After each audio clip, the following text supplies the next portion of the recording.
ఒక పక్క మొన్న కర్ణాటక ఎలక్షన్స్లో గెలిచారు, ఇప్పుడు తెలంగాణలో గెలిచారు. పక్క ఉన్నట్టు ఆంధ్రప్రదేశ్లో గెలిపే లక్ష్యంగా ఈరోజు వైఎస్ షర్మిలకు సంబంధించి ఆమె కాంగ్రెస్ పార్టీలో చేర్చుకునేటువంటి పరిస్థితి ఉంది. ఎట్లా ఉండబోతుంది అంటారు? అక్కడ ఆమె చేరిక ద్వారా కాంగ్రెస్ పార్టీ ఉన్న బలం పుంజుకునే అవకాశం ఉందా? ఒక పక్క జగన్మోహన్ రెడ్డి గారేమో కాంగ్రెస్ పార్టీ కుటుంబంలో చిచ్చు పెట్టే ప్రయత్నం చేస్తుందని చెప్పి ఆయన అంటున్నారు. ఎట్లా చూడవచ్చు? ఖచ్చితంగా బ్రో, షర్మిల గారు రాకడం పూర్తి స్థాయి తెలంగాణ కాంగ్రెస్ పార్టీకి మేము స్వాగతిస్తున్నాము. రాజశేఖర రెడ్డి గారి కూతురుగా వారు చాలా పాదయాత్ర ఇప్పుడు వాస్తవంగా జగన్మోహన్ రెడ్డి ప్రభుత్వ ఏర్పాటులో షర్మిల పాత్ర చాలా కీలకమైంది.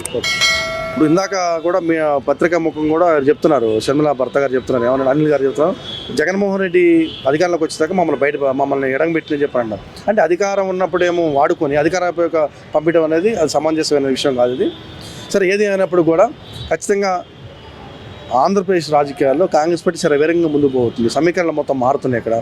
అక్కడ అనుభవజ్ఞమైనటువంటి రఘువీరెడ్డి గారు, అదేవిధంగా కేపీ రామచంద్ర గారు, మిగతా ఉన్నటువంటి పల్లవరాజు గారు, అది చాలామంది అక్కడ ఉన్నారు.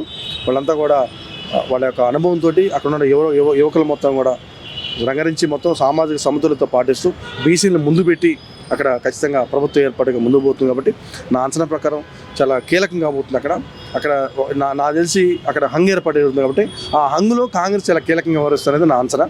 ఖచ్చితంగా వచ్చే ప్రభుత్వం ఖచ్చితంగా ఎవరికి స్పష్టమైన మెజార్టీ ఆంధ్రప్రదేశ్ రాకపోవచ్చు. కాంగ్రెస్ చాలా కీలకంగా వ్యవహరిస్తుంది.